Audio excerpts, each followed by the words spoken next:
Beloved chosen one, heaven has paused everything around you. The scrolling stopped. The noise faded. And for this one holy moment, time itself seems to bow. Because right now, something divine is reaching for you. You may not realize it, but what you are feeling in your spirit is not random. It is heaven calling your name. You are not here by coincidence. You are here by command. Listen carefully. The realm of heaven is closer than your next breath. Every struggle you have faced, every silent night where tears became prayers, has been seen. Nothing has gone unnoticed. You've wondered why certain doors closed, why some people walked away, why your plans fell apart just when you thought breakthrough was near. But the truth, chosen one, is that you have been in divine suspension, held by God, not forgotten by Him. This moment right now is not about punishment. It is about preparation. Heaven has been rearranging everything around you, ensuring that when the blessing finally arrives, you will not lose it through impatience or doubt. The delay was never denial, it was design. God has been protecting you from premature promotion, from counterfeit opportunities, and from enemies disguised as helpers. There is a sacred stillness before every divine announcement. When heaven is about to speak, the earth grows silent. That is what you are sensing, the silence that comes before the sound of destiny. You can feel it in your chest, can't you? That quiet trembling that says something is shifting. Heaven has placed you on the edge of a turning point. Your blessing is closer than it looks, but so is your choice. Because every divine promise is tied to a human decision, obedience, or hesitation. This is the moment where destiny waits for your yes. Do not underestimate what happens when a heart finally aligns with heaven's will. One whisper of obedience can unlock years of waiting. One act of surrender can move mountains that have mocked your prayers.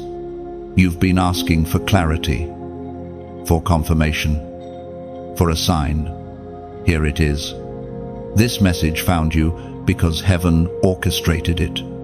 This is not the algorithm, this is alignment. God has pressed pause on your routine to tell you, do not miss this moment. The same way He spoke to Abraham beneath the stars, to Moses at the burning bush, to Mary in her quiet room. He now speaks to you through these words. The next step is yours. You've been walking in faith even when the road was invisible. You've endured seasons where it felt like no one saw your sacrifice. But God was watching, and heaven was recording. Your tears have been collected in divine bottles. Your patience has not been wasted. You are closer than you think.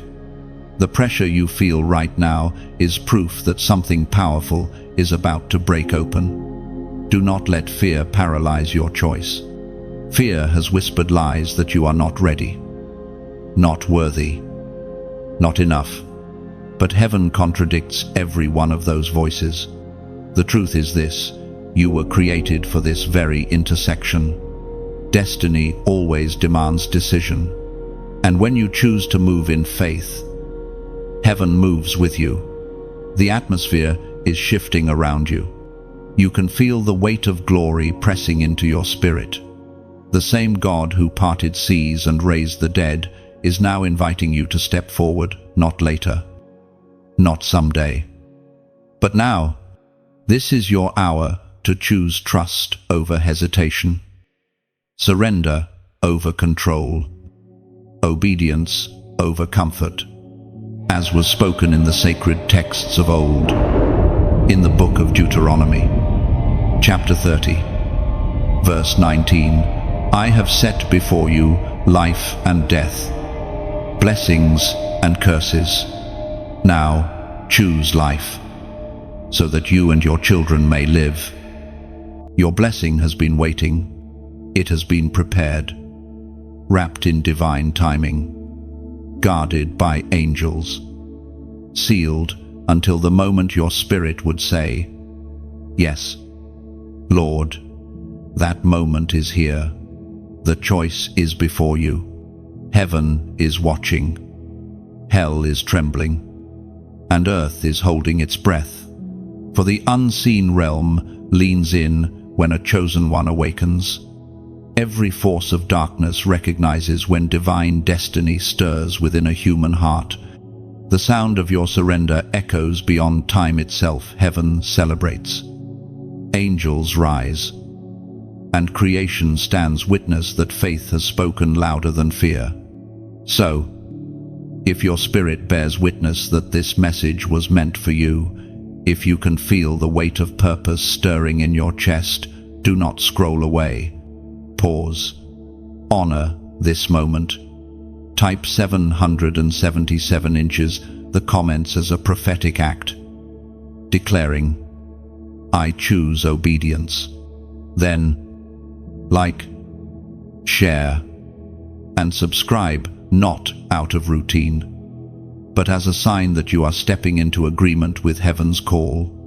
Because when you make this small act of faith, something shifts. You align with divine order. You announce to the unseen realm that you have heard the call, that you are ready, that you are saying yes. The blessing is not lost. It is waiting for your choice, and heaven is waiting for your answer. You have waited longer than most would ever endure.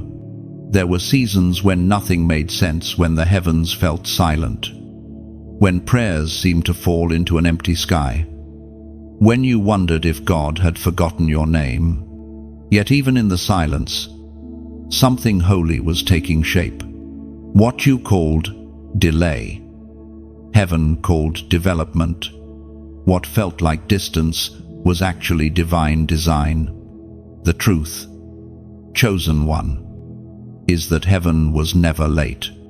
Every unanswered prayer, every closed door, every detour was a hidden classroom, preparing you to carry what you once only dreamed of. You see, God does not waste waiting seasons. In the unseen realm, waiting is never passive. It is an altar where faith matures. You didn't know it at the time, but while you were waiting, God was building your foundation. He was deepening your roots so your destiny could stand tall without collapsing under the weight of the blessing. The delay wasn't a punishment, it was protection. A seed cannot bloom too early, or the frost will kill it. In the same way, your waiting has preserved you from premature exposure. There were moments when frustration tempted you to quit. You looked at others running ahead, celebrating victories while you stood still. You compared your timeline to theirs, wondering why heaven's clock seemed slower for you. But chosen one, those who move too fast often build without substance, and what rises without roots soon falls without warning. Your stillness was not stagnation, it was strategy. There is a weight to your calling, and heaven takes time to prepare vessels that will not break under glory. You have carried invisible battles, spiritual, emotional, mental, and survived what was meant to destroy you. You endured rejection that tried to define you, loss that tried to break you, and silence that tried to silence you. But through it all, you kept breathing, believing, holding on. That is not weakness, that is warfare. In every delay, heaven was teaching you to discern, to depend, to develop. You were learning to recognize God not just in answered prayers, but in unanswered ones. You were learning that faith is not proven by speed, but by endurance. Every tear became oil for your anointing. Every moment of stillness was divine rehearsal for what is coming. Think of Joseph, who waited in prison before wearing his crown. Think of David, who served in fields before sitting on a throne. Think of Sarah, who waited decades before her womb rejoiced. Their delay did not cancel destiny, it confirmed it. You walk in that same pattern, the holy pattern of those chosen by God for assignments that cannot be rushed. There is something sacred about the in-between, that space between promise spoken and promise fulfilled. It's where character forms. It's where you learn to trust when you cannot trace his hand. It's where you stop striving for control and start surrendering to purpose. Because the truth is, what God is preparing for you can only meet you when he has finished preparing you for it. So, take a deep breath. The waiting has not been wasted. Every delay carried direction. Every pause had purpose. Heaven has been working behind the curtain, orchestrating alignments you couldn't see, protecting you from opportunities that would have drained you, and holding back blessings that would have crushed you before you were ready to carry them. There were angels stationed over your timeline, ensuring that you would not arrive too soon. There were unseen hands redirecting you from paths that led to destruction. And now, as the season shifts, heaven whispers, "You are ready," not because you have perfected everything, but because you have learned to wait without losing faith. That is the true sign of maturity, not strength in speed, but peace in patience. As the prophet wrote in the scroll of Habakkuk, chapter 2, verse 3, "For the vision is yet for an appointed time, though it tarry. Wait for it, because it will surely come. It will not delay." Those words still breathe today. They echo across centuries, reaching your heart in this exact moment. God's timing is not human timing. He is never early, and he is never late. He is exact. The appointed time is approaching. The season you prayed for is no longer distant, it is near. The promise that felt delayed is already stirring beneath the surface. When others rush, you will move with purpose. When others panic, you will walk in peace. Because you learned the rhythm of heaven slow enough to hear God's whisper, steady enough to see his hand, strong enough to endure until the vision manifests. Chosen one. The weight of waiting was never meant to crush you, it was meant to crown you. The waiting has ended what was shallow and awakened what is eternal. You are being positioned, aligned, and refined for what's about to unfold. Soon, the things you waited for will begin to chase you. The opportunities you thought you missed will reappear in divine sequence. The favor that once seemed withheld will overflow. And when it happens, you will recognize that the waiting was not an interruption to your journey. It was the journey. Heaven smiles over you now. The silence is lifting. The tide is turning. And the purpose of every pause is being revealed. What once felt like delay has always been destiny, disguised in divine timing. There is a war inside you, chosen one, not of flesh, but of spirit. It's the silent collision between obedience and hesitation, between the voice of heaven and the echo of fear. You have felt it for days, maybe months, that pull to step forward, and the resistance that keeps you still. It's not confusion, it's conflict, the whisper and the war. Every chosen one must pass through this battlefield. It is where destiny tests your devotion. Heaven speaks softly, not to hide from you, but to train your spirit to listen closely. You've prayed for clarity, but sometimes God doesn't shout, he whispers. And the whisper demands stillness, discernment, and surrender. You've felt it, that tug of war between faith and fear. One moment, your spirit burns with conviction. The next, your flesh trembles with uncertainty. But even this tension is holy, because it proves that heaven is active in you. Darkness doesn't fight what doesn't threaten it. The fact that you feel resistance is proof that you're standing on sacred ground. This is the whisper and the war, the still, small voice saying, "Trust me," while the noise of the world screams, "Play it safe." You cannot obey both. You cannot walk in divine purpose while clinging to human comfort. The whisper invites you higher. The war tries to hold you back. You remember the times you almost said yes when your spirit stirred to take that step. Start that thing. Forgive that person. Or leave that environment, but fear silenced your obedience.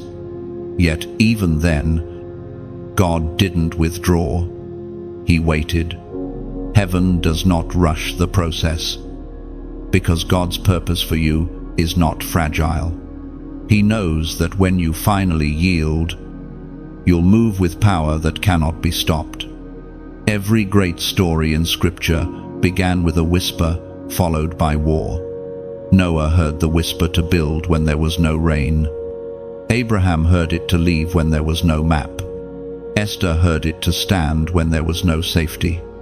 The pattern has not changed. The whisper precedes the warfare, and obedience births the breakthrough.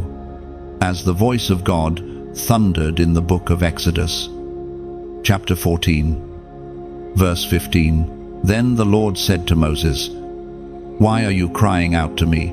Tell the Israelites to move on.'" It's applied, Isaiah. Those words are not ancient alone, they are alive right now. Heaven is saying the same to you. Move on.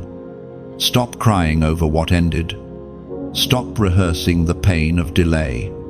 Stop questioning if you heard correctly. You did. The whisper came from heaven.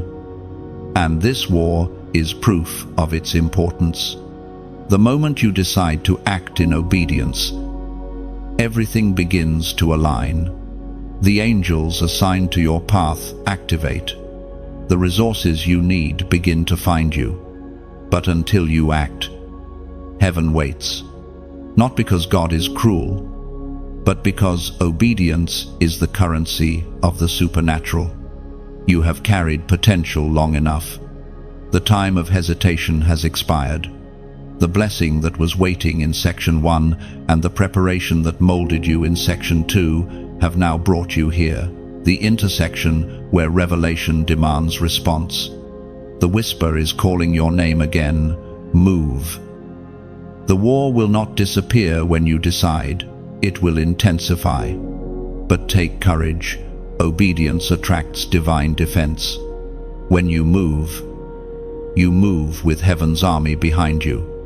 The fire that once intimidated you will now become the light that guides you. The enemy will still try to whisper lies that you're not ready, that it's too late, that the cost is too high. But the truth is, you are already equipped. Heaven never commands where grace has not been given. The whisper you hear is not for a future version of you. It's for the you that exists now.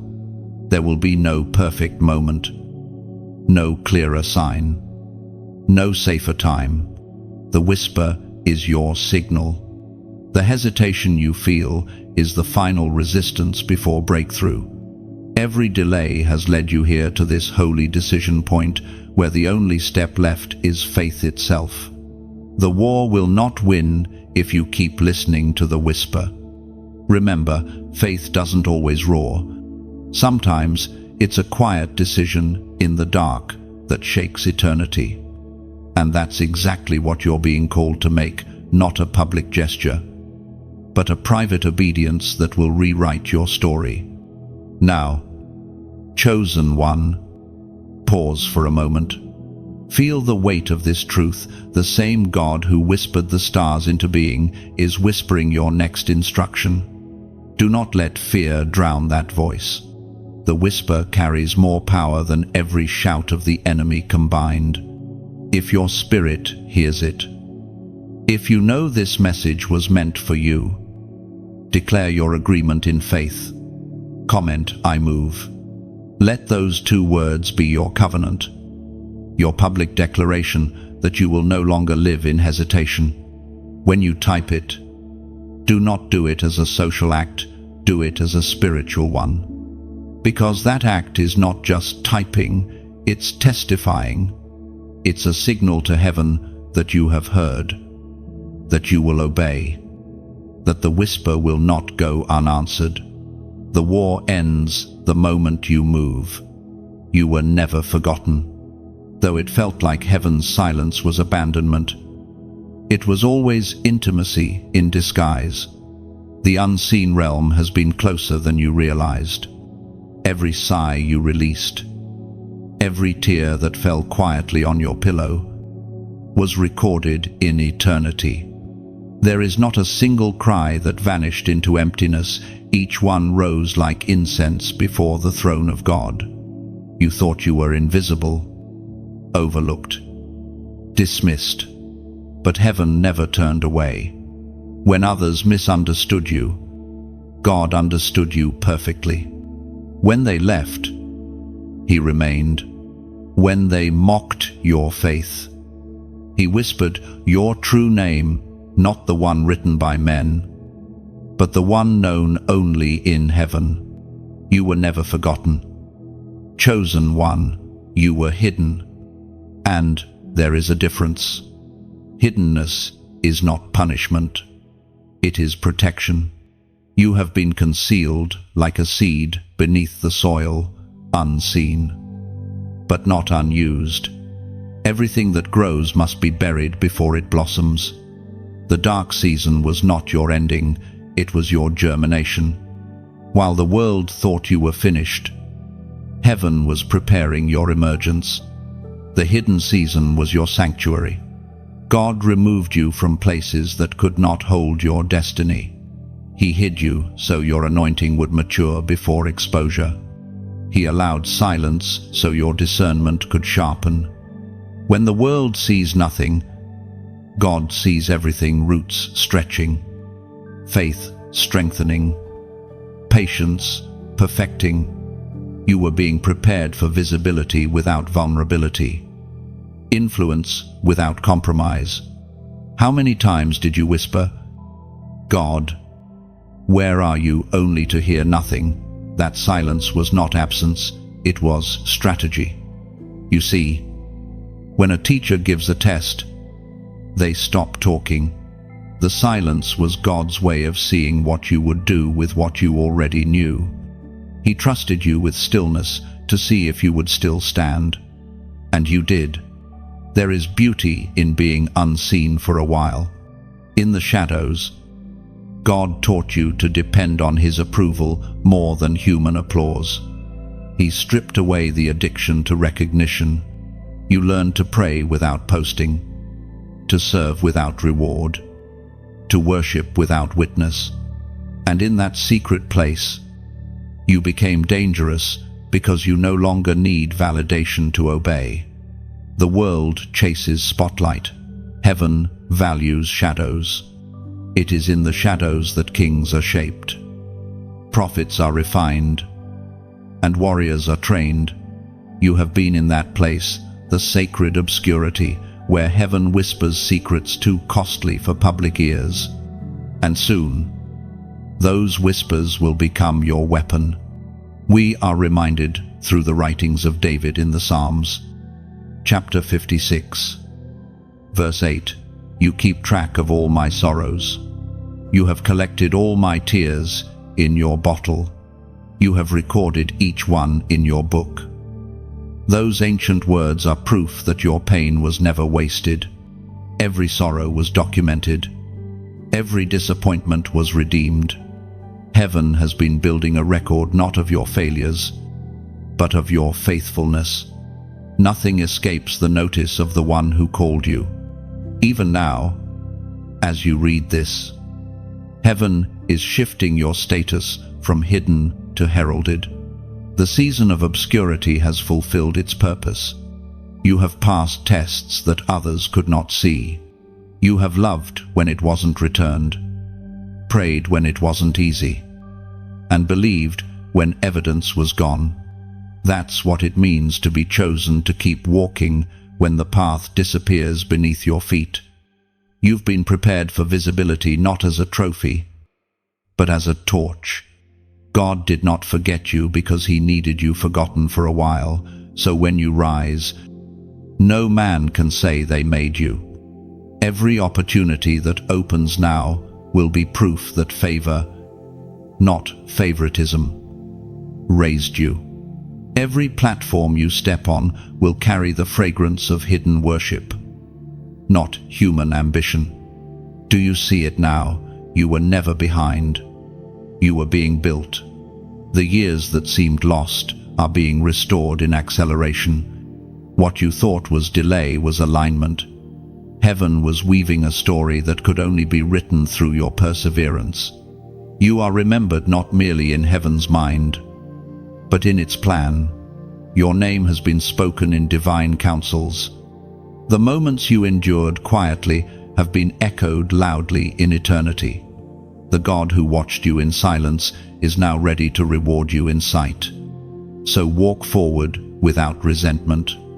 Leave bitterness behind. The hidden years are holy years, and they have done their work. You carry wisdom forged in loneliness, strength born from sorrow, and discernment sharpened by silence. These are treasures the world cannot counterfeit.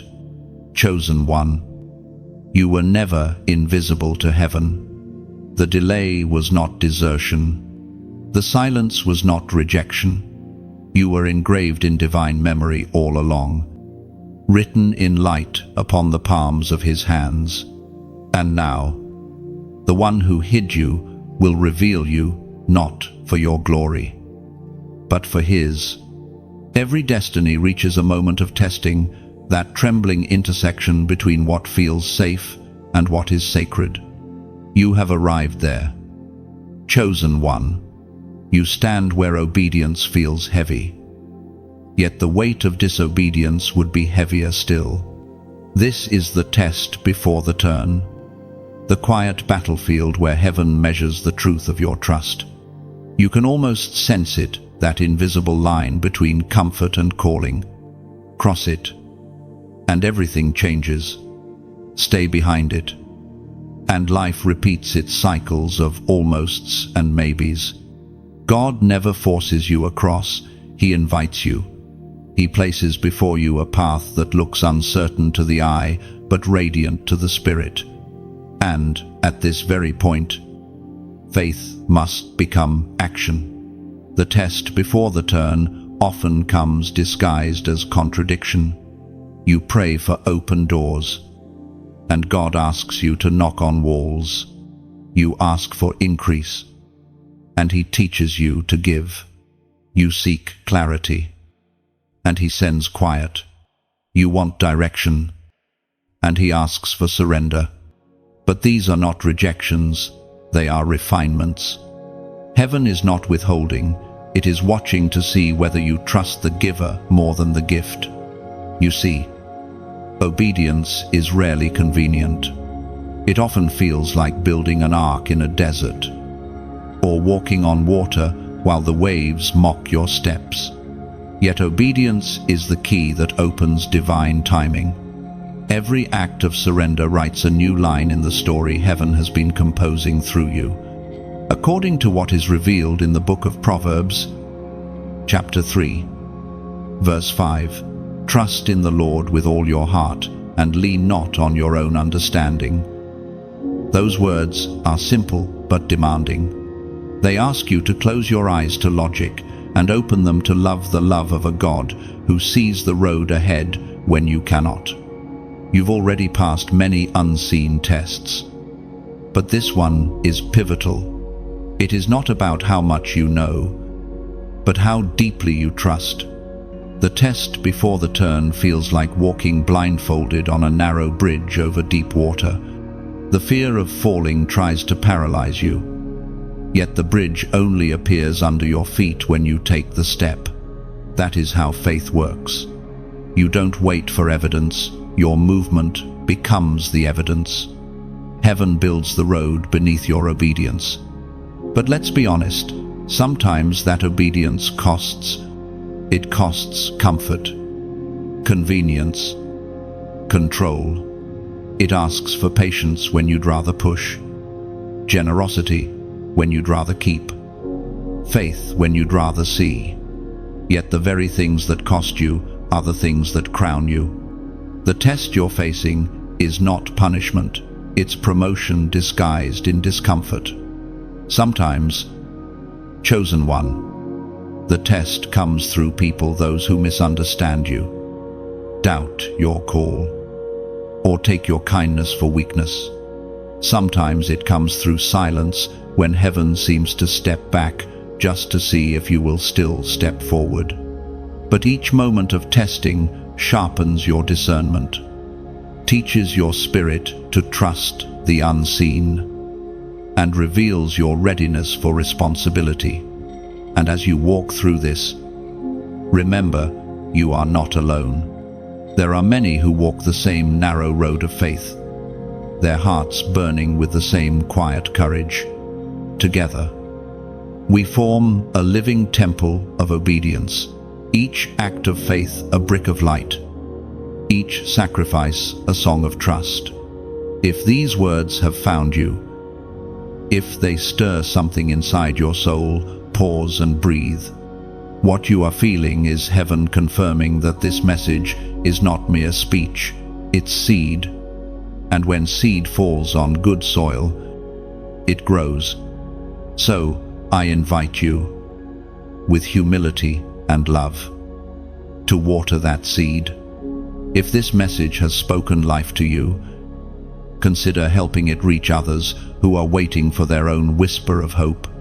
Like this message, if it resonated with you, share it with another soul who might need light in their waiting. Subscribe if you want to keep walking this divine journey with us. And if your heart feels led, donate as an act of partnership, not as payment, but as planting. Every like is a light in the darkness. Every share is a ripple in eternity.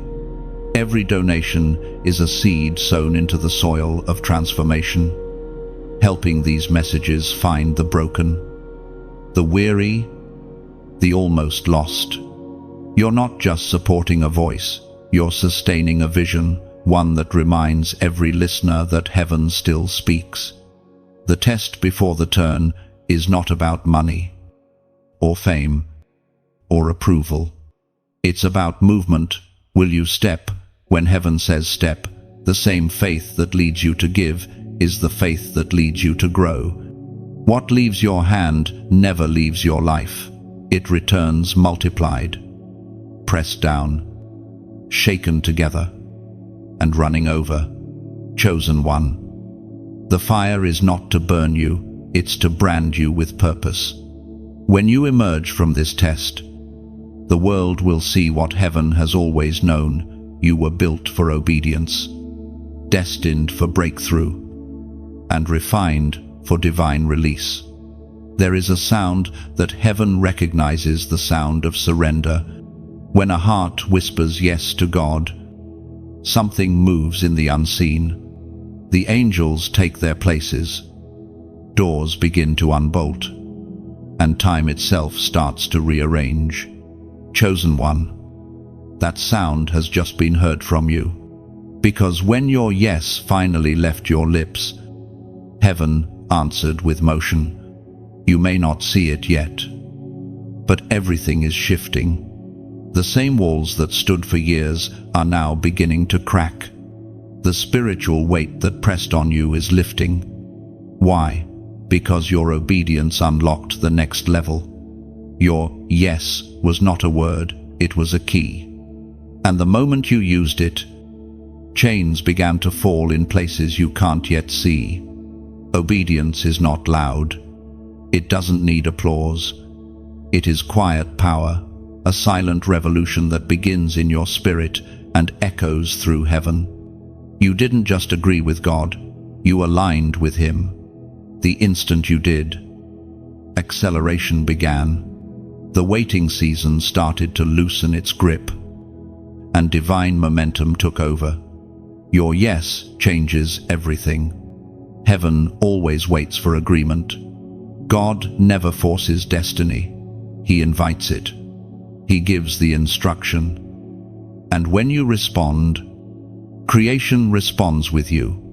The stars shift. Resources align. Hearts soften. And favor begins to flow. The universe moves around the sound of a surrendered soul. It was proclaimed in the second letter to Timothy, chapter 1, verse 7, "For God has not given us a spirit of fear, but of power, of love, and of a sound mind." That means your obedience cannot coexist with fear. Fear is not your portion. Power is. Love is. Clarity is. When you said yes, the spirit of fear began to lose jurisdiction over your life. You may still feel tremors of anxiety, but fear no longer has authority. It cannot dictate what happens next. Think of your obedience as the opening of a gate. Behind that gate stands every answered prayer you've been waiting for: provision, peace, restoration, breakthrough.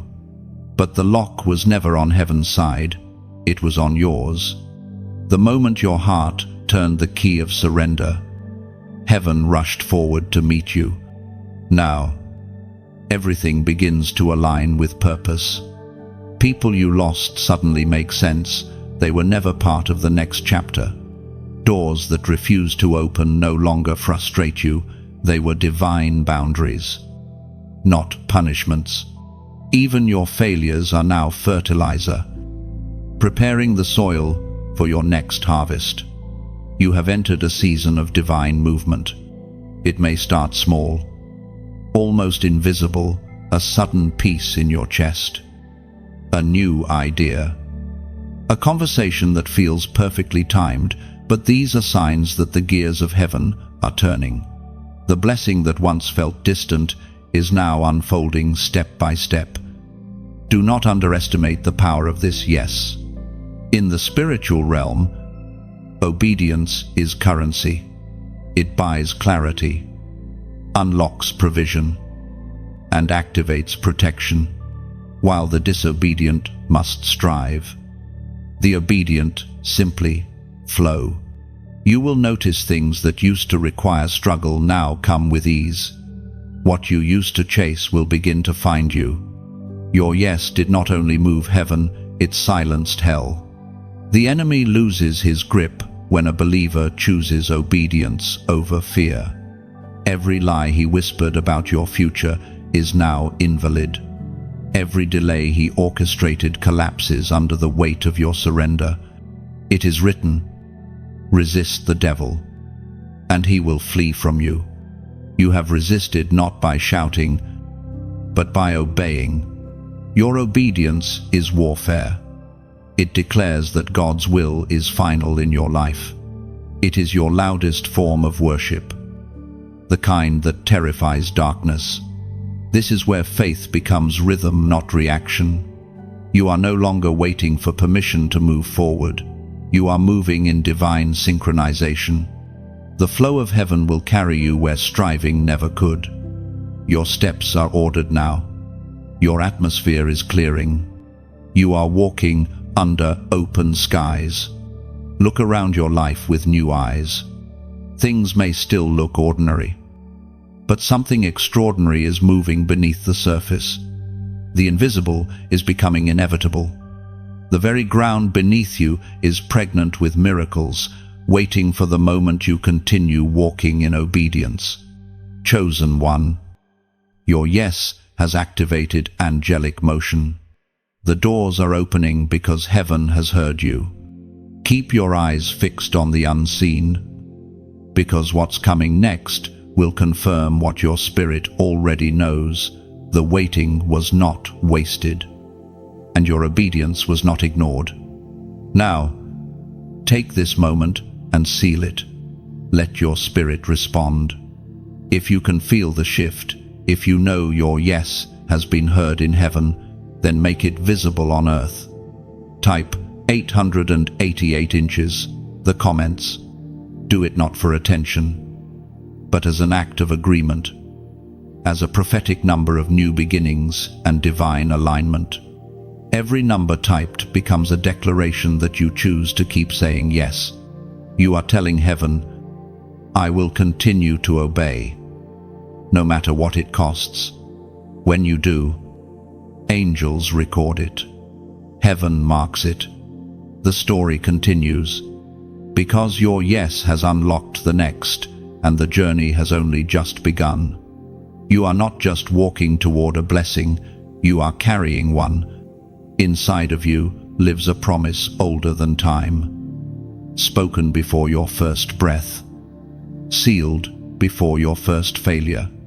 You were not chosen only for your own story, you were chosen to carry something through generations. The grace that sustains you today is meant to overflow into others tomorrow. Carriers of the promise often feel the heaviest weight. It is not because you did something wrong, but because what you carry is sacred. Heaven entrusts the strongest souls with the most delicate assignments. You've been given the task of transporting light through darkness, truth through confusion, hope through despair. That is why the road has felt longer, why the pressure has been relentless. You are not being punished. You are being prepared to deliver something divine. Look closely at your journey. Every loss, every detour, every unexpected delay, all of it shaped your spirit into a vessel that can hold eternal weight. Others may crumble under burdens you carry with quiet faith, because your endurance is not ordinary. It is evidence of an ancient promise whispering inside you, urging you not to give up before it manifests. There have been moments when the promise seemed to fade, when you questioned whether it was ever real. You looked at your hands and saw nothing but emptiness. But even when your eyes saw absence, your spirit still held abundance. A seed is still a promise, even before it blooms. The silence around you has not cancelled what God spoke, it has simply concealed it until the appointed hour. You have been carrying more than dreams, you have been carrying destiny. Heaven has been forming a lineage through your obedience. There are people who will find hope because you refuse to quit. There are children, both spiritual and physical, who will inherit strength because you stood when everything tried to break you. Your endurance is creating a spiritual inheritance that will outlive you. We are reminded through the sacred writings in the book of Genesis, chapter 12, verse 2, I will make of you a great nation, and I will bless you. I will make your name great, and you will be a blessing. Those words spoken to Abraham were not confined to his bloodline. They echo in every heart that walks by faith. You are part of that continuation, the ongoing fulfillment of God's covenant with those who dare to believe. When God blesses a chosen one, He always intends the blessing to become a bridge for others. That is why the weight feels generational, because it is. You are not just carrying your own breakthrough, you are carrying healing for those who come after you. Your victories will become their testimonies. Your scars will become their roadmaps. Your faith will build a foundation they can stand on without fear. But carrying promise is costly. It requires you to travel light, to let go of resentment, to release the familiar, to forgive what wounded you. Bitterness is too heavy for carriers of glory. You cannot hold offense and promise in the same hands. One must be laid down so the other can be lifted up. Sometimes, the people closest to you will not understand what you carry. They will mistake your silence for pride. your focus for distance, your preparation for passivity. But do not defend yourself. Revelation will do that for you. When the promise births, the evidence will speak louder than explanation. There is a rhythm to carrying divine promise. It is both burden and beauty. You learn to live between what was spoken and what is seen. You rise each day believing that today could be the day the invisible becomes visible. And even if it isn't, you still walk as if it already has, because faith walks pregnant with fulfillment. The enemy will try to weary you in the waiting, whispering that nothing is happening. But remember, even when a woman cannot feel the baby move, life is still forming within. So it is with your calling. What you carry is alive, growing, and nearing manifestation. The contractions you feel are not the end, they are the beginning. Chosen one, keep nurturing what heaven planted in you. Feed it with worship. Protect it with obedience. Water it with patience. Do not abort the process because of temporary pain. You are carrying something eternal. You are the bridge between prophecy and fulfillment, between what God promised and what the world will soon witness. There will come a day when the weight lifts and the promise breathes. You will look back at every battle and realize they were all labor pains, preparing you to deliver destiny. And when that moment arrives, you will understand why the journey had to be this long, why the tests had to be this fierce, and why the blessing had to wait for you to be ready to carry it. Every promise attracts opposition, and every calling draws counterfeit offers. The deeper your obedience grows, the more subtle the distractions become. Not every open door is divine, and not every opportunity comes from heaven.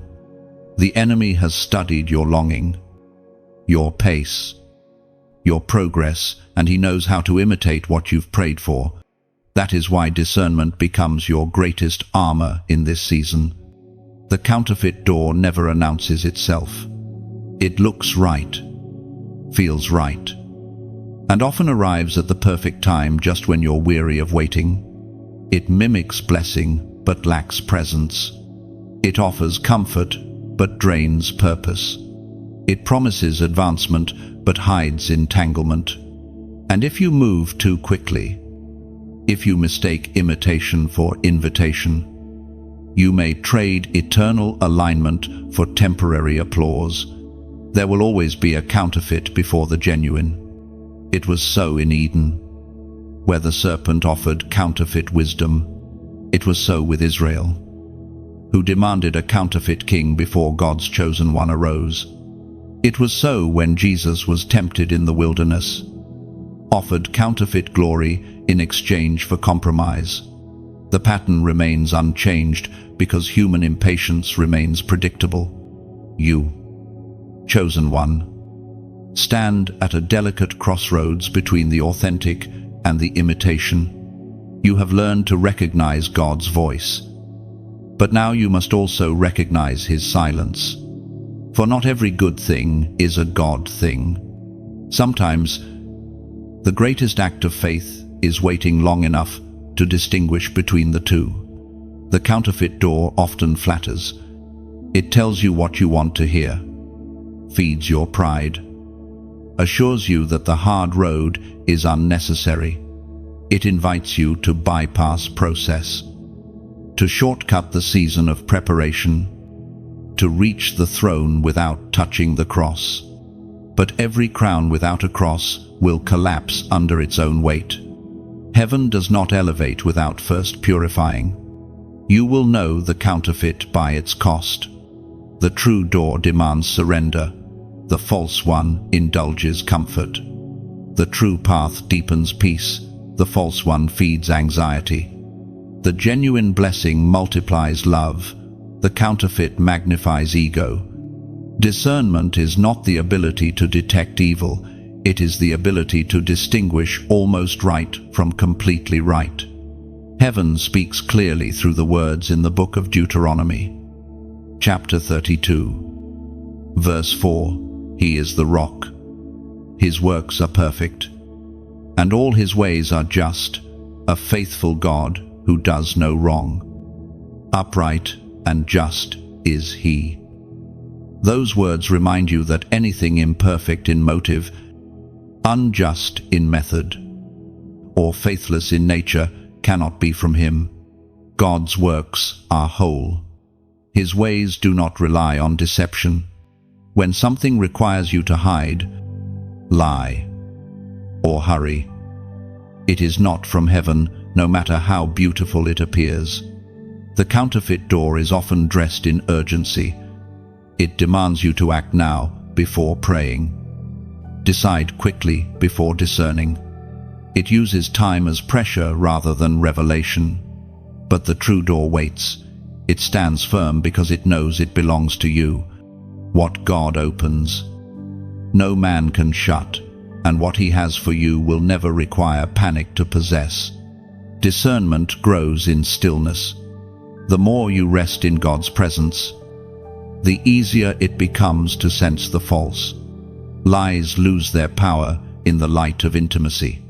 When your spirit learns the rhythm of truth, deception feels offbeat. No matter how well it performs, stay close to that rhythm. Let peace be your compass, not pressure. The counterfeit door will often appear when you're tired, when your patience wears thin, when faith feels fragile, when loneliness whispers louder than promise. That's when imitation enters. But remember, the enemy offers quick gratification to prevent eternal fulfillment. What comes fast rarely lasts. What costs nothing rarely changes anything. You have waited too long, fought too hard, sacrificed too deeply to settle now. Do not trade your divine inheritance for emotional relief. Temporary comfort is too small a reward for eternal purpose. The counterfeit door may glitter, but it cannot glow because it carries no light within. Chosen one. If something offers you the world but asks for your worship, walk away. If it promises gain but requires you to silence conviction, it is poison wrapped in pleasure. The blessing from God will never ask you to betray the God who blessed you. You will soon face options that seem equally promising. 2 doors, 2 paths, 2 opportunities. One will feed your ego, the other will feed your spirit. One will look easier, the other will require trust. Choose the one that draws you closer to peace, not applause. Choose the one that may cost more, but keeps your soul intact. Discernment is your inheritance. You have earned it through tears, through patience, through waiting. Use it now. The counterfeit will not deceive you if you remember this truth never rushes, and peace never panics. When you walk away from imitation, heaven celebrates louder than you imagine, because every time you say no to counterfeit, you say yes to covenant.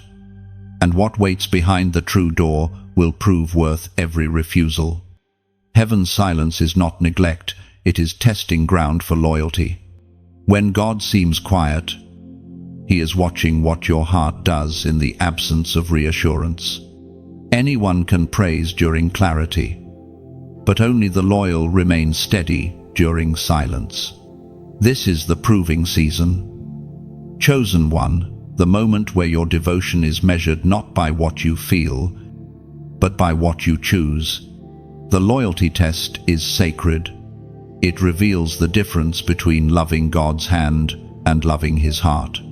When the miracles stop multiplying and the goosebumps fade, what remains is truth. Do you still trust Him when nothing moves? The faithful do. The chosen always do. Loyalty is the language heaven understands best. God sometimes withdraws visible confirmation so that your roots go deeper into conviction. He hides his voice so you'll learn his nature. The silence is not rejection, it's refinement. You are learning to recognize his presence even when his tone is faint, to follow his direction even when the path looks unclear. The Spirit spoke through the prophet Jeremiah. Chapter 17, verse 7. Blessed is the one who trusts in the Lord, whose confidence is in him. Those words hold a quiet strength. They remind you that trust is not an emotion, it is a decision. To trust when you do not understand is to tell heaven, I still know who you are, even when I can't see what you're doing. That kind of faith shakes the foundations of darkness. In silence, every counterfeit motive is exposed. You learn why you truly followed God, for his gifts or for his glory. The silence is not meant to punish, it is meant to purify. It separates those who seek attention from those who seek anointing. Heaven watches who will still stand when the spotlight dims and applause fades. You have already proven much by standing this long. You have walked through disappointment that could have destroyed you, through loss that could have silenced your song. Yet you still wake up with worship in your lungs. You still whisper gratitude even when prayers seem unanswered. That is loyalty. That is faith refined to gold. The loyalty test often comes through delays. Heaven will allow promises to linger just to see if your worship will waver. The very thing you prayed for may take longer, not because God forgot, but because he's fortifying your heart to carry it when it arrives. An immature blessing can become a burden. God's timing prevents that. Sometimes he allows your prayers to echo to see whether you will keep speaking. He allows dreams to take their time to see whether you will keep believing. Silence reveals what applause could never show your true allegiance. Chosen one, you may not feel heaven's nearness right now, but it surrounds you still. The air around you is thick with unseen activity. Angels walk quietly when the test is sacred. Heaven holds its breath, waiting to see if you will lift your hands even when your heart feels heavy. This silence will not last forever. It never does. Every divine pause has a purpose.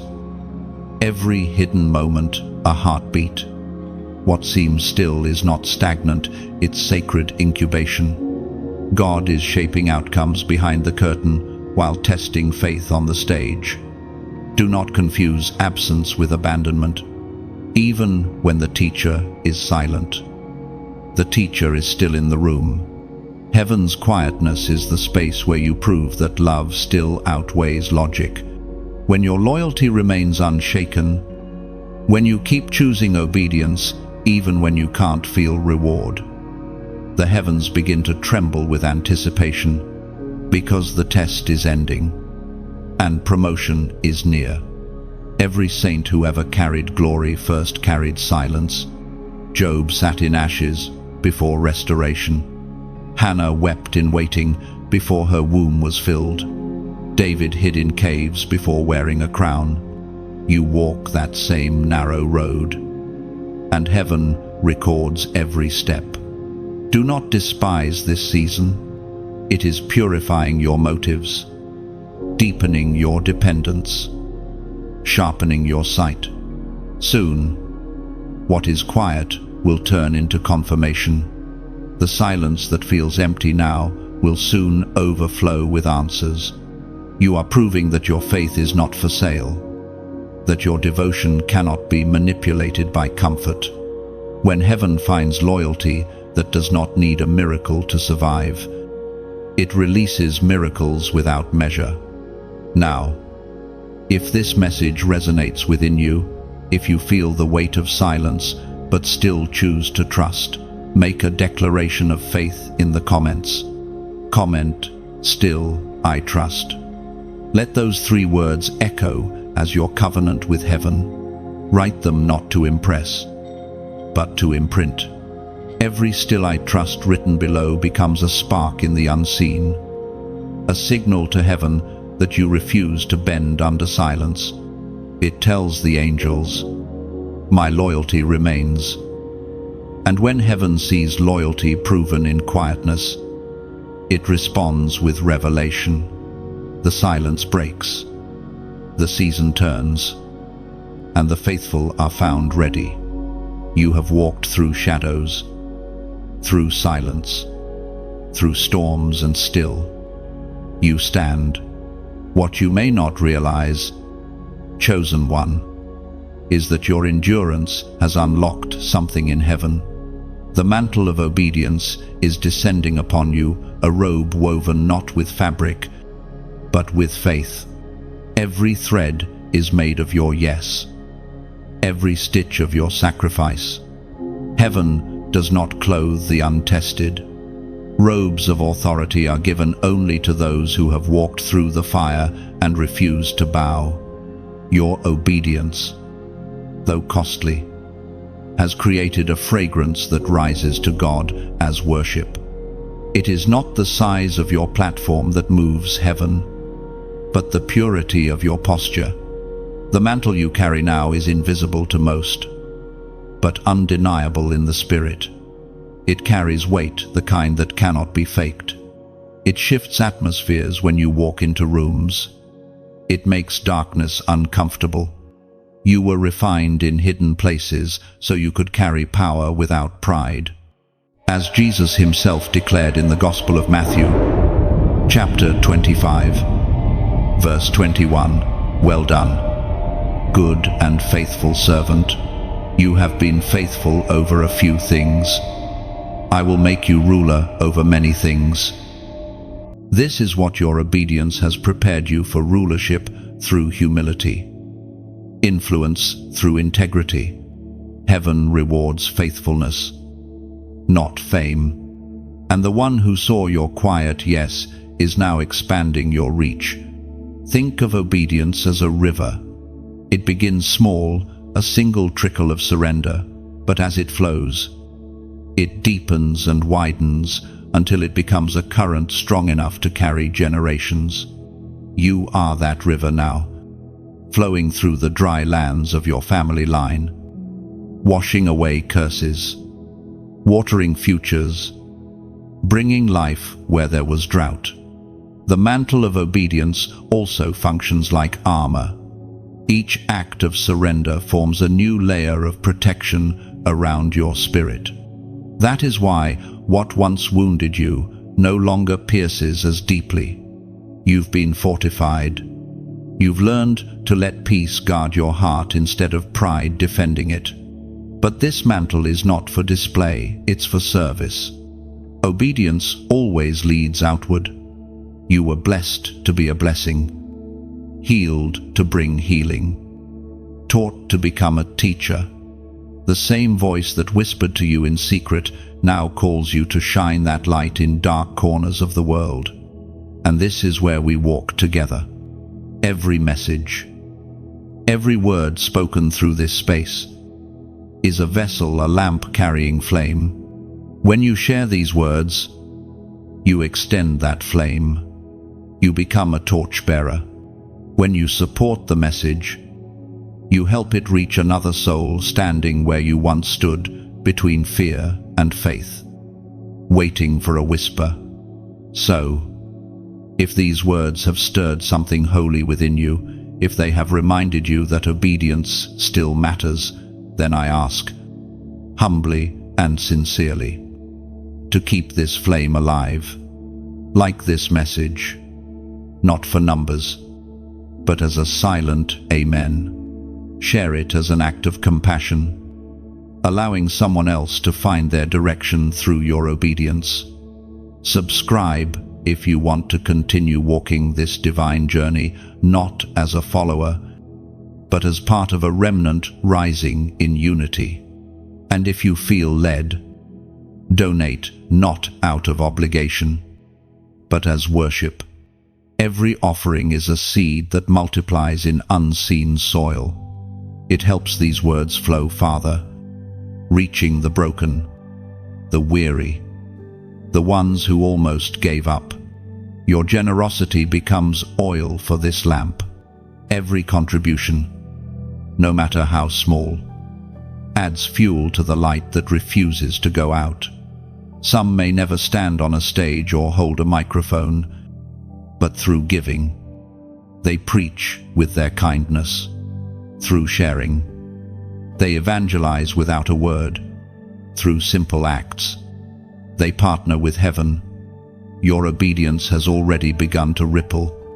Each like is a ripple in the water of destiny. Each share is a drop of oil on someone's fading flame. Each donation is a stone laid on heaven's highway, making the path clearer for those coming after you. Think of it this way: when a single candle lights another, it loses nothing but multiplies its glow. That's what happens when you extend your hand in faith. You help light the unseen corridors of someone else's soul. You participate in the symphony of surrender that heaven is composing through us all. Chosen one, the mantle rests upon your shoulders now. Wear it with reverence. Walk humbly. Love deeply. Give freely. Let obedience be your language and compassion your echo. For the one who carries obedience carries heaven itself. And as you do, know this: the God who trusted you with small things is now positioning you for greater ones. Every quiet yes has prepared you for visible impact. Every act of obedience has built a bridge between heaven and earth. You are no longer walking alone. You walk clothed in divine authority. Before every great building rises, something must first break. It is a principle as ancient as creation itself before light came. Darkness was divided before life bloomed. The soil was broken. The same is true for you. Chosen one, every fracture in your story has not been failure. It has been foundation. What shattered was never meant to destroy you. It was meant to shape you. Brokenness is not the opposite of blessing. It is the birthplace of it. You cannot hold glory with unbroken hands, for pride makes poor vessels. God allows certain cracks so His light can pour through. Those who have never been broken rarely shine with compassion, but those who have walked through pain carry tenderness that transforms others. You have felt that breaking, haven't you? The moments where it seemed everything sacred fell apart, where prayers went unanswered and promises seemed to dissolve. You wondered how much more your spirit could handle before it fractured completely. But what you didn't see was that even in the breaking, heaven was building. In your lowest moments, God was not absent. He was the potter pressing His fingerprints into your clay. The crushing you endured was not to discard you, but to remove what could not carry the next outpouring. When the vessel is flawed, the potter does not destroy it, he reshapes it. Every tear you cried was water, softening the clay so his hands could mold again. The Word of God declares in the book of Psalms, chapter 34, verse 18, "The Lord is close to the brokenhearted and saves those who are crushed in spirit." That single verse explains what logic never could. God dwells nearest to the broken, not the perfect. His presence fills the cracks. His mercy seeps into the places pride once hid, while others saw your breaking as the end. Heaven saw it as the beginning of authenticity, the moment when masks fell and the real you emerged. Every breaking is also a revealing. What falls away is not random. It exposes what was never meant to stay. Some relationships shattered because they were built on dependency, not destiny. Some dreams dissolved because they were too small for your calling. Some identities broke because they were borrowed, not born. In the debris, the true structure of your soul was uncovered. There is beauty in what was broken. When glass shatters, light refracts into color. When bread is broken, multitudes are fed. When alabaster jars are shattered, fragrance fills the room. Heaven has always multiplied what was first broken. That is why you will never again despise your scars. They are proof that something holy came through you. The world glorifies strength that never bends, but heaven honors the kind that breaks and still believes.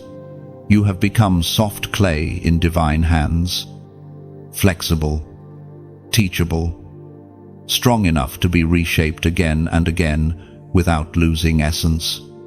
Brokenness is not the loss of control, it is the surrender of it. You were not destroyed when you cracked, you were deepened.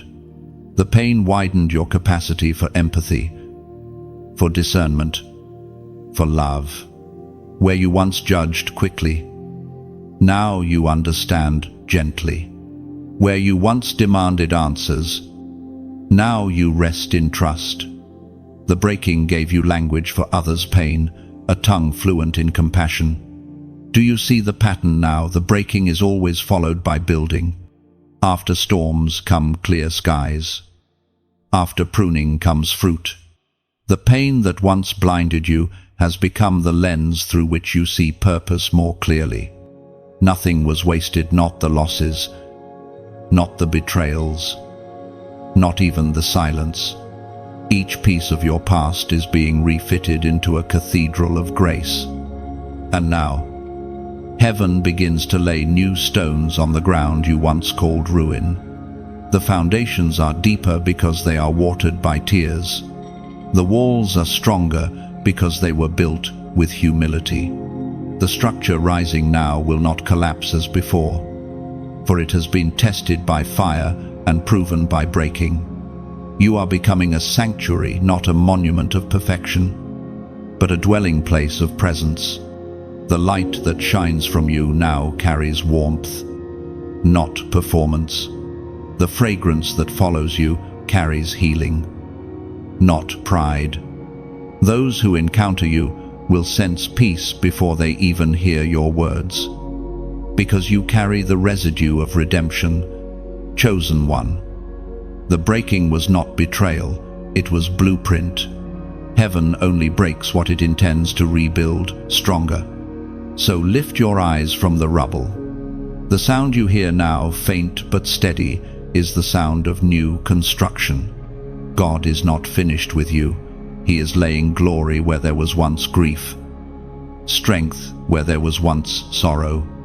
And soon, when you stand among what has been rebuilt, you will understand the holy secret. Brokenness was never your enemy. It was your invitation, the doorway through which grace entered and decided to stay. Something in the atmosphere is shifting. You can feel it as stirring.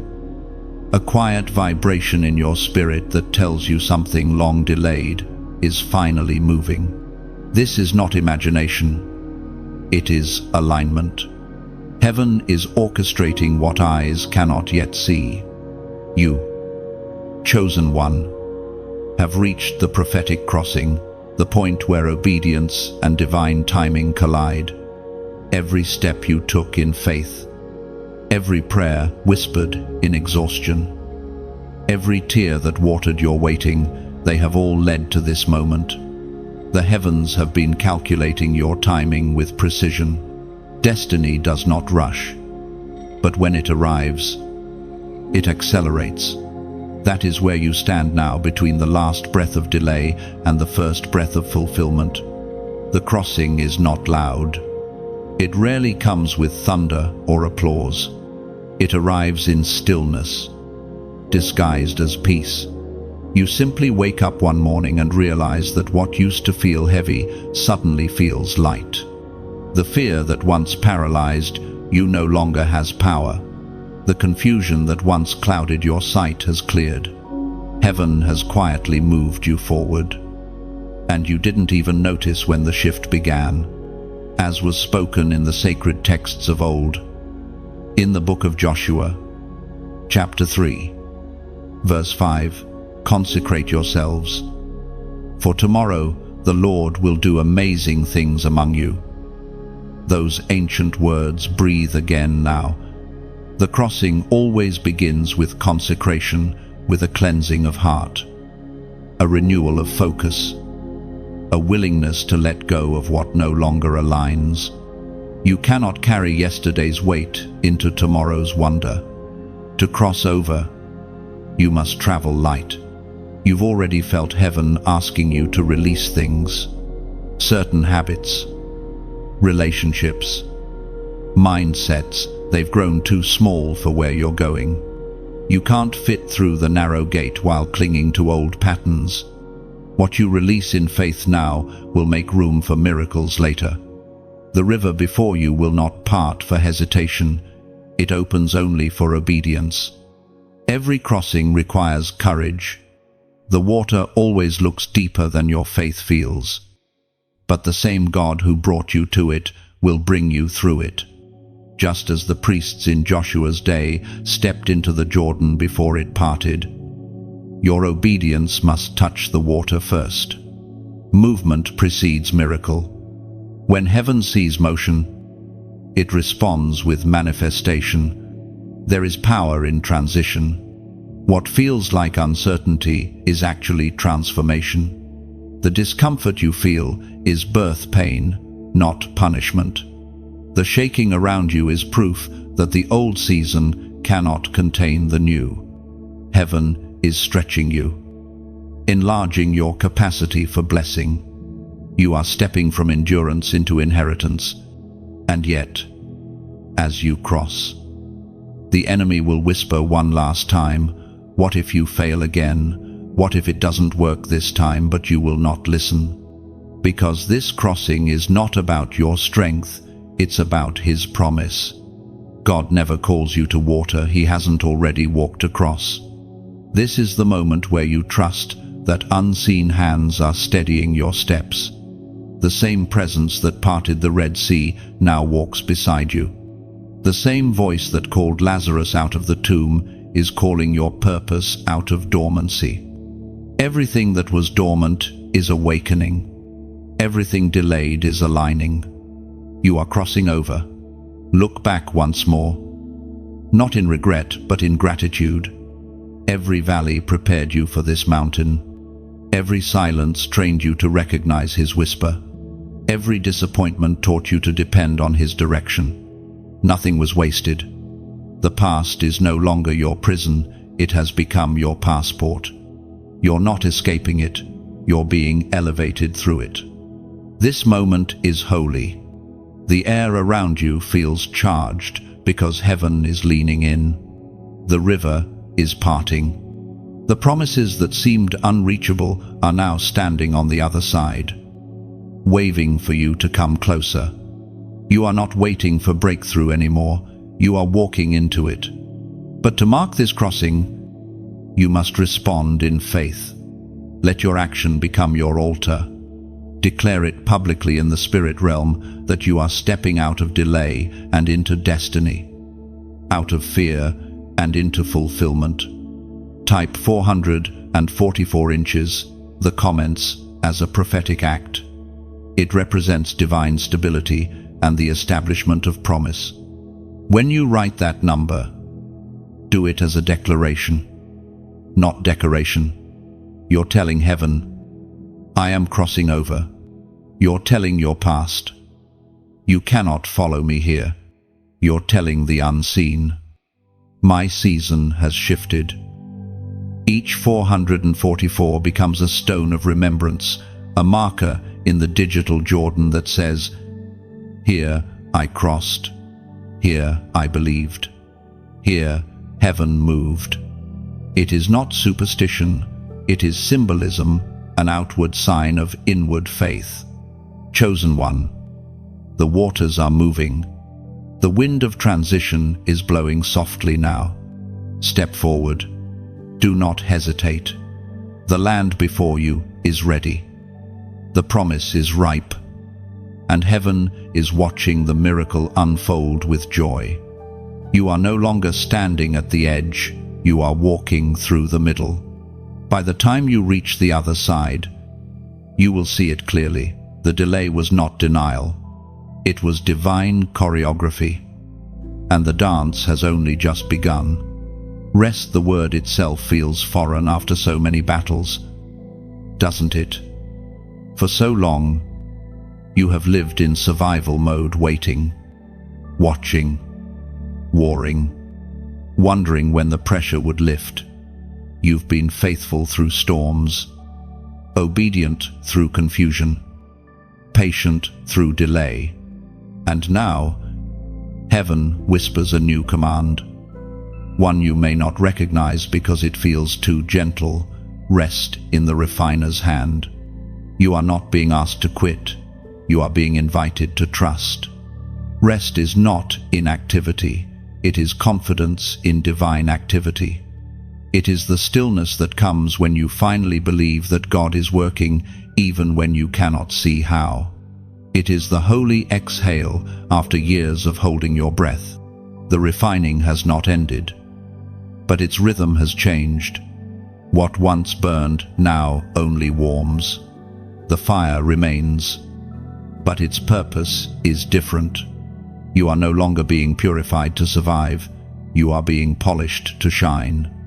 The pressure you feel now is not punishment, it is precision. God is not breaking you, He is balancing you, ensuring that the vessel He formed can carry the weight of what's next. The refining hand of God is not harsh, it is deliberate, patient, and full of compassion. You can almost feel it, that invisible touch shaping your inner world, smoothing the sharp edges of old wounds, pressing gently against the clay of your soul until every hidden fracture is sealed with grace. According to what is revealed in the book of Isaiah, chapter 48, verse 10, see, I have refined you, though not as silver, I have tested you in the furnace of affliction. The hardest part of refinement is learning to rest in it, to stop fighting what is meant to form you. Every time you resisted the process, you only delayed your own peace. But when you finally said, have your way, Lord, something within you shifted. The battle stopped being against circumstance and became a dance with surrender. There is a strange peace that settles over those who trust the refiner. It's the kind of peace that makes no sense to others. How can you rest while still walking through fire? How can you smile when the outcome is uncertain? The answer is simple. You have learned the secret of the furnace. You now know that what's burning around you cannot harm what's holy within you. Resting in His hands does not mean ignoring pain. It means interpreting it differently. You stop asking, why is this happening to me? And begin to ask, what is this shaping in me? You stop demanding immediate relief and start recognizing gradual revelation. You understand that the same fire that exposed your weakness also revealed your worth. The refiner never removes his eye from the vessel in the fire. He watches closely, turning it, testing it, ensuring that no spot burns too long. That is why you survived what others could not, because His gaze never left you. The same hand that allowed the heat also controlled its intensity. Nothing touched you that wasn't first filtered through His mercy. Now, the process begins to quiet.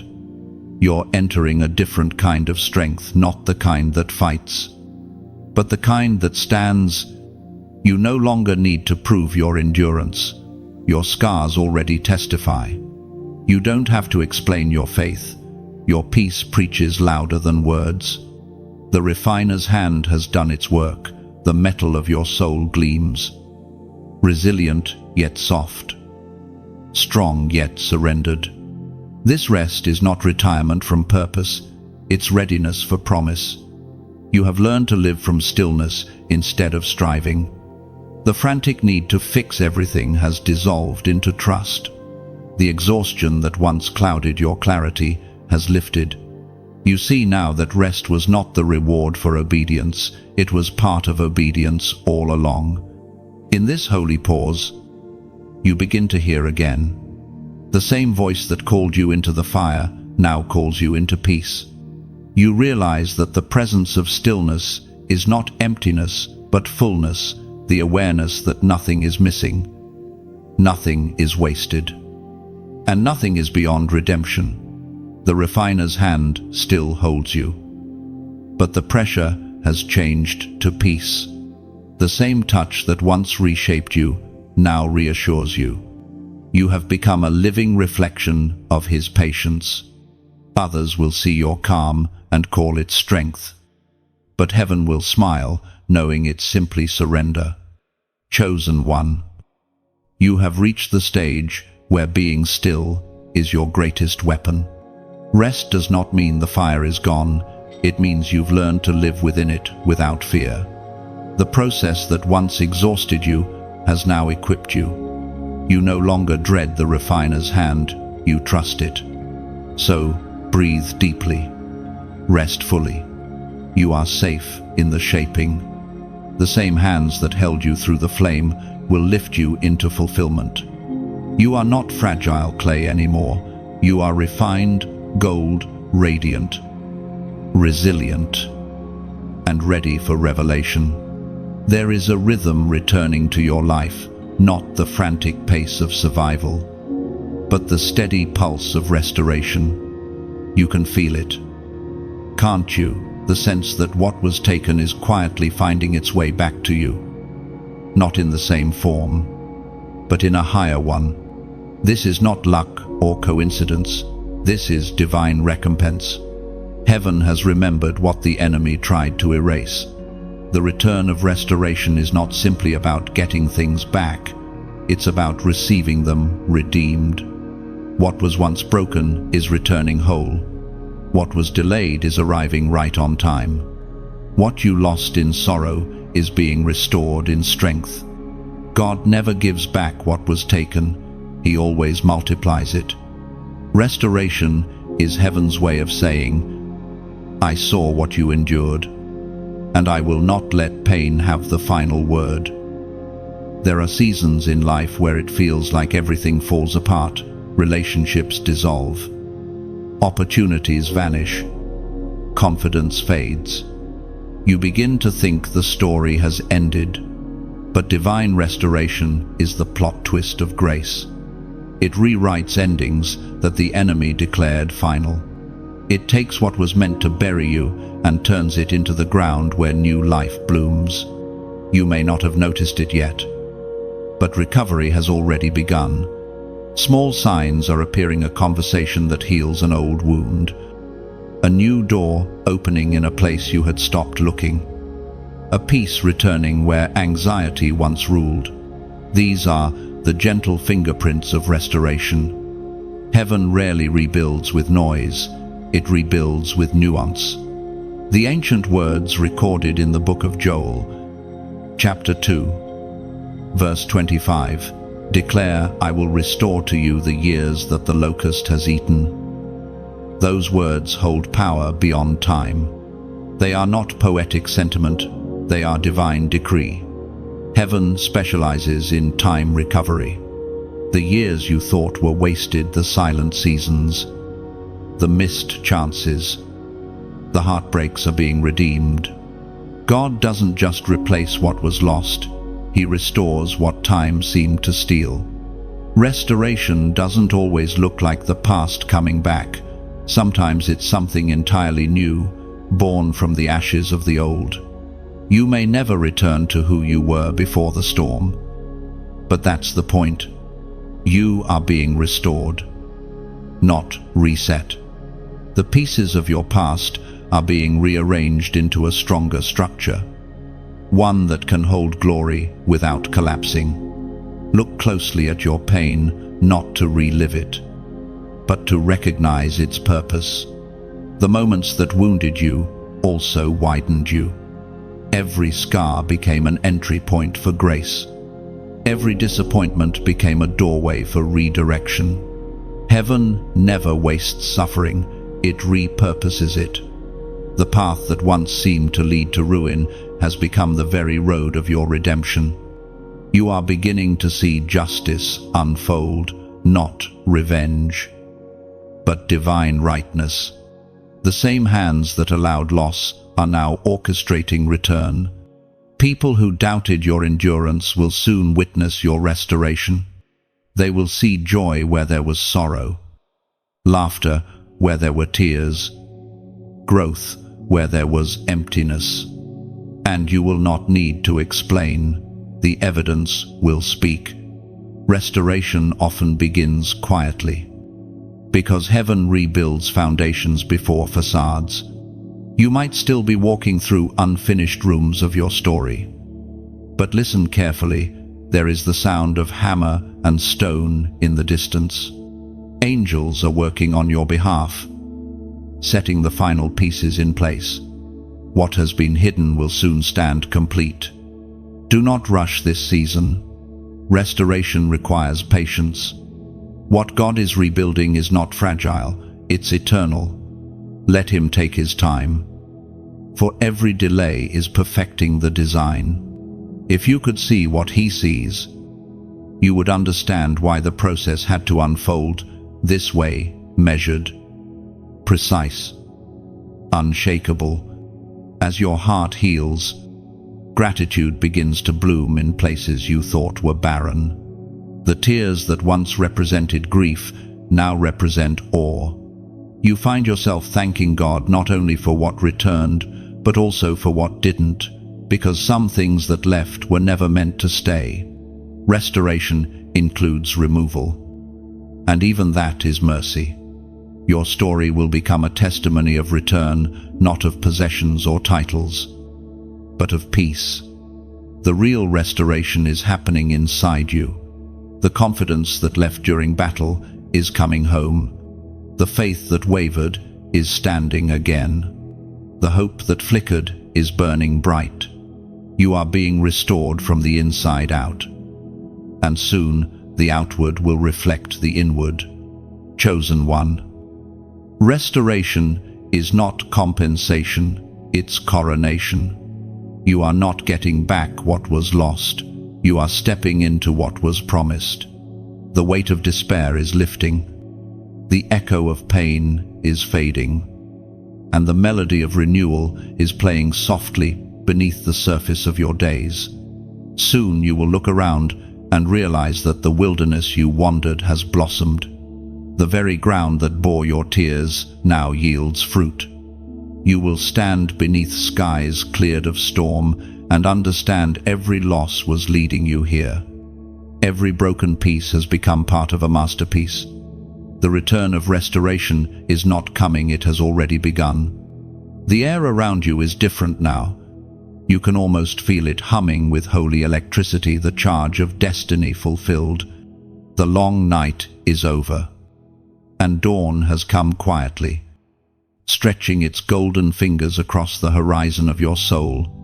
You have emerged from the fire refined, from the silence wiser, from the shadows stronger. Heaven is calling you now to rise not timidly, but with authority. This is the rise of the crowned ones. You are no longer a survivor, you are a carrier of sovereignty. The trials that once intimidated you have now become your training. The tears you shed have watered the soil beneath your feet. And now that very ground blooms with purpose. Every scar on your spirit has turned into a jewel in your crown. You did not just endure, you evolved. As the Apostle reminds us in his second letter to Timothy, chapter 4, verse 8, "Now there is in store for me the crown of righteousness, which the Lord, the righteous judge, will award to me on that day, and not only to me, but also to all who have longed for his appearing." This crown is not made of gold, it is made of grace. It is invisible to eyes that measure success by status, but radiant to those who understand heaven's order. You wear it not as a decoration, but as a declaration, proof that endurance produces glory. You were pressed but not crushed, wounded but not wasted. Every battle that tried to bury you became the hands that built your throne. Crowned ones are not crowned for comfort. They are crowned for calling. You were not elevated to escape struggle. You were elevated to lead others through it. The crown upon your spirit carries responsibility to love deeper, forgive faster, give freer, and speak truth where silence once ruled. You are a torchbearer now, one whose very presence disturbs darkness. But even torchbearers need one another. No flame stands alone. It needs wind to dance and air to breathe. That is what this space, this sacred gathering, is meant to be: a circle of light in a world growing dim. Every time you engage, every time you share, every time you add your voice, the light expands. So, if this message has stirred something within you, let that stirring become seed. Like this message not out of habit, but as your way of saying, I rise. Each like is a spark that strengthens the flame. Share it, because someone else is still in the night you've just come out of. Your act of sharing could become the sunrise they've been praying for. Subscribe to remain part of this journey, not as a follower of words, but as a member of a movement. Heaven is gathering its crowned ones, uniting voices that refuse to bow to fear. Here, we walk as one body, breathing hope back into a weary world. And if your heart feels led, donate not as payment, but as participation. Every gift keeps this message alive, turning whispers into waves, transforming moments into movements. When you give, you're not just supporting a voice, you're sustaining a vision, one that reminds the forgotten they are chosen, the weary they are worthy, and the silent that heaven still speaks. Each contribution is a drop of oil, keeping the flame from flickering. Some will preach from pulpits, others will preach through generosity. Both are holy, both are vital. You may never know the faces your gift will reach, but heaven will, and it will record your kindness as covenant. Chosen one, this is not the end of your story. This is coronation day in the spirit. You are stepping into divine rulership, not over people, but over fear, over doubt, over the versions of yourself that used to shrink when God called your name. You walk differently now. You speak with authority born of experience. The same fire that once threatened to consume you now burns beneath your words as conviction. The rise of the crowned ones is heaven's answer to a weary generation. It is not a rebellion of pride, but a revolution of purpose. You are part of that rising, a living testimony that endurance is not in vain and obedience always ends in overflow. So, wear your invisible crown with reverence. Walk with quiet strength. Speak with gentleness that carries thunder underneath. Wherever you go, light will follow, because light recognizes its own. And when you finish reading these words, pause and breathe. Reflect on how far you've come. The nights survived, the doubts silenced, the prayers answered in ways you never expected. Then, if this message touched you, write a short reflection in the comments below. Let your words become a ripple of gratitude. Share what this crown means to you, how you've risen through your own storms, because every testimony strengthens another flame. Together, we build an altar of light, not of bricks and mortar, but of hearts awakened, crowns lifted, hands extended, And as heaven looks down on this gathering of chosen ones, it smiles, because the darkness that once divided us now serves as the canvas upon which our collective light shines brightest.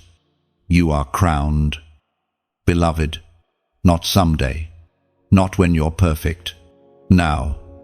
There comes a time when revelation stops being a promise and starts becoming reality. You are entering that time now. The fog is lifting, the horizon widening. What once felt distant, almost impossible, begins to take shape before your eyes. This is the unveiling, the blessing revealed. Heaven has been weaving threads behind the curtain of your waiting. And now the tapestry turns toward the light. For so long, you prayed in faith without sight. You believed in things that had no evidence except conviction. You walked through days where it seemed your prayers fell into silence. Yet you never stopped whispering them. That persistence has opened a gate in the unseen. Now, the blessing that was held for you, not from you, begins to manifest. The blessing is not a single event or possession. It is a state of divine alignment where everything works together for your good. The circumstances that once confused you are aligning like puzzle pieces. People who once resisted you are being repositioned to help you. Even the pain that once haunted you now reveals its purpose. It built the capacity to receive. As the ancient words proclaim in the book of Romans, chapter 8, verse 28, and we know that in all things God works for the good of those who love him, who have been called according to his purpose. This is not poetic comfort, it is spiritual law. Nothing that happened to you was wasted, not one betrayal, not one delay, not one sleepless night. The blessing does not erase those moments, it redeems them. It turns every loss into leverage, every wound into wisdom, every delay into direction. The unveiling of blessing is gentle. It does not come crashing through the door.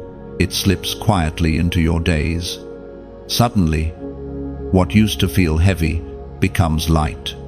Where you once fought to be seen, favor now finds you. Opportunities arise without striving. The same grace that sustained you in obscurity now begins to announce you in visibility.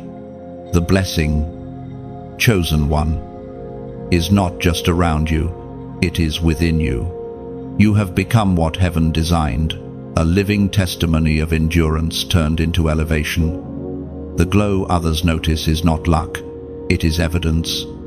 It is the reflection of divine fulfillment shining from your obedience. But the revelation of blessing also brings revelation of responsibility.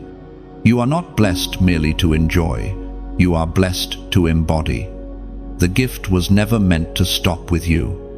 It must flow through you, touching lives, restoring hope, awakening others to their own callings. Every resource heaven places in your hands carries an instruction attached. The greatest blessings do not shout, they serve. They appear as opportunities to forgive when revenge would be easier, to love when judgment would feel safer, to give when keeping would feel logical. The true measure of blessing is not abundance alone, but overflow, the ability to bless others from the excess of your healing. Look at your life now, not through the eyes of loss, but through the eyes of legacy. You will see that the road you walked was a seed planted in divine soil. Every hardship was rain, every delay was sunlight. And now, harvest has arrived. The field of your faith is ready. You may still face challenges, but they no longer define you. The difference between then and now is this: you no longer question whether you're chosen, you know you are. You no longer fear whether God is with you. You feel him even in silence. That certainty is the truest blessing of all. The blessing revealed is both outer and inner transformation. It's when peace replaces panic, when gratitude outweighs grief, when destiny feels not like a distant hope but a daily reality. You realize that even if nothing else changed, you are changed, and that alone is miracle enough. Sometimes, heaven hides the blessing until your heart is ready to recognize it. The delay was mercy. The waiting was the preparation for this unveiling. If the blessing had come too soon, it would have been wasted on fear. But now, you can hold it without trembling, share it without pride, and steward it without losing yourself. Take a moment to remember the version of you that prayed for this day. That person, weary and uncertain, believed enough to keep going. Heaven honors that perseverance now. Every "I trust you" whispered through tears was heard, and every "I won't give up" was recorded. What you see unfolding is heaven's well done. The blessing revealed is not just a reward, it is recognition. Heaven acknowledging your faith, your fight, your quiet endurance. You did not just survive the wilderness, you transformed in it. And now, as you step into this wide, open place, you will notice the land responds differently under your feet. It recognizes who walks upon it. The favor on your life will speak before you do. Doors will open not because you knocked, but because your obedience echoed ahead of you. You have become magnetic to miracles, not because of striving, but because of surrender. Chosen one, stand tall. What you carry now cannot be hidden. The blessing revealed is not a finish line, it's the beginning of purpose fulfilled. Walk in it with humility, gratitude, and awe. The same God who promised has performed, and the story, though beautiful, is still unfolding. The air feels still again, but this stillness is different, not the silence of waiting, but the peace of completion. You have walked through the valleys, the fires, the rivers, and now you stand at the threshold of choice once more. It is always about choice. Heaven opens the door, but you must decide whether to walk through. The blessing is waiting, but so is your choice. This final moment is not the end of your journey. It is the point where destiny asks for confirmation. Every revelation before this one has been preparation, every whisper, every test, every breaking, every crossing.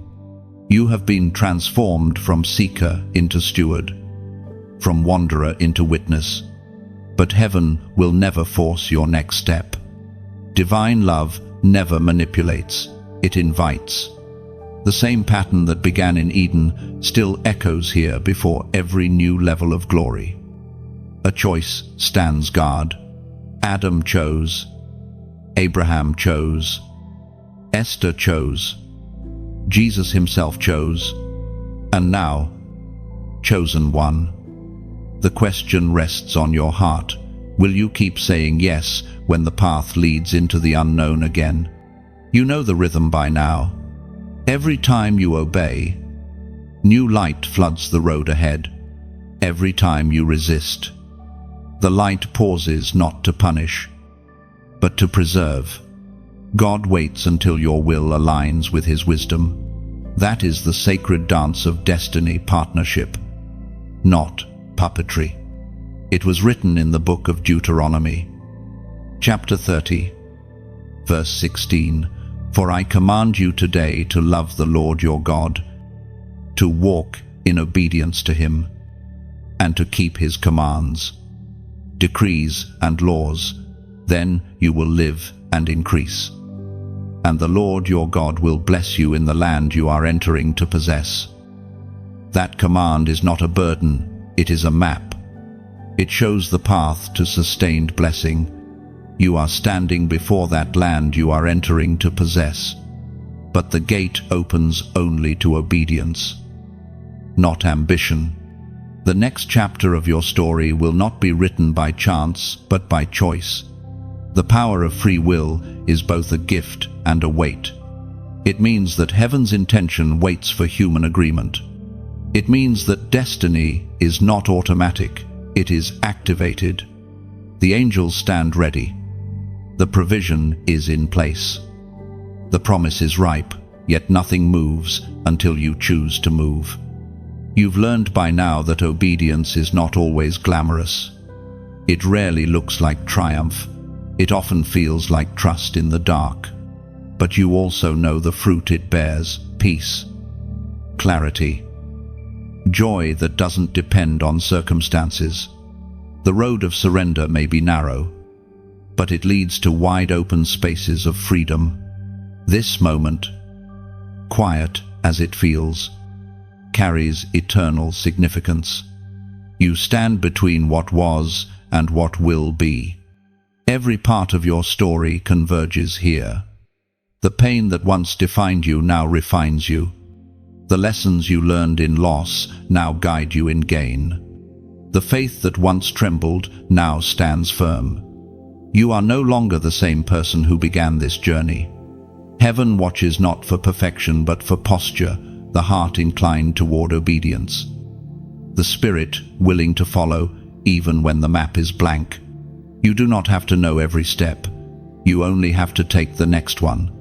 The light you need for tomorrow will appear when you honor the light given today. Do not fear what you cannot see. You have walked blind before and still reached beauty. The God who carried you through storms has not brought you this far to leave you uncertain. The same hand that steadied you through breaking now beckons you forward into building. The same voice that called you out of confusion now whispers, "Choose life again." This choice is not dramatic, it is daily. Each sunrise asks the same question: will you trust me today? Will you forgive? Will you love? Will you surrender again? The blessing is not locked in heaven, it is released through everyday obedience. The door to destiny doesn't open once, it opens every morning. Look around your life now. The evidence of grace is everywhere, in the peace that replaced panic, in the wisdom that grew from wounds, in the courage that refused to die. Everything you are standing on was once something you prayed for. You are living proof that God keeps His word. But the story is not finished. Blessing does not end the journey, it empowers the next one. The choice before you now is whether to carry this fire forward, to keep saying yes when the crowd says no, to stay pure when the world rewards compromise, to keep building altars when others build empires. Heaven does not expect perfection, only participation. All you must do is stay willing, stay listening, stay surrendered. The rest unfolds naturally. Like sunrise following night, soon you will look back and realize that this entire journey, the pain, the waiting, the breaking, the blessing was never about loss or gain. It was about transformation. It was about learning how to choose God again and again, until choosing Him became your nature. So here you stand, chosen one, at the gate of destiny. The blessing is ready. The promise is ripe. The next step belongs to you. Choose well, and heaven will move with you once more. The journey has reached its gentle close.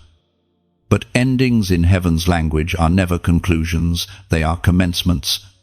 You have walked through revelation after revelation, through flame and fragrance, through silence and song. What began as a whisper has become a voice inside you. You are not who you were when this began. You are refined, awake, crowned, and called. This is your moment to breathe, to stand still and feel gratitude rise like dawn in your chest. Every section, every word, was a mirror held before your spirit, reminding you of what heaven already knew: you are chosen, and nothing can unchoose you. Now, take that truth and carry it outward. Let it ripple beyond these words. Like this message, if it spoke to the deepest part of you, not for vanity, but for visibility, so others lost in the dark might find the same light. Share it as an act of compassion. Every click can be a seed of hope landing in another heart that's quietly breaking. And if these words have become a sanctuary for your soul, subscribe not to a page, but to a purpose. Join the movement of voices, learning to walk in divine alignment together. When you finish reading, pause and write a reflection below. Speak from your heart. What part of this journey changed you? Which moment felt like heaven reaching through the screen? Your words may be the very message someone else is praying to see. Chosen one, this is not goodbye. This is the beginning of your becoming. The same voice that led you here will continue to lead you forward. The light you found, carry it now, and let it shine.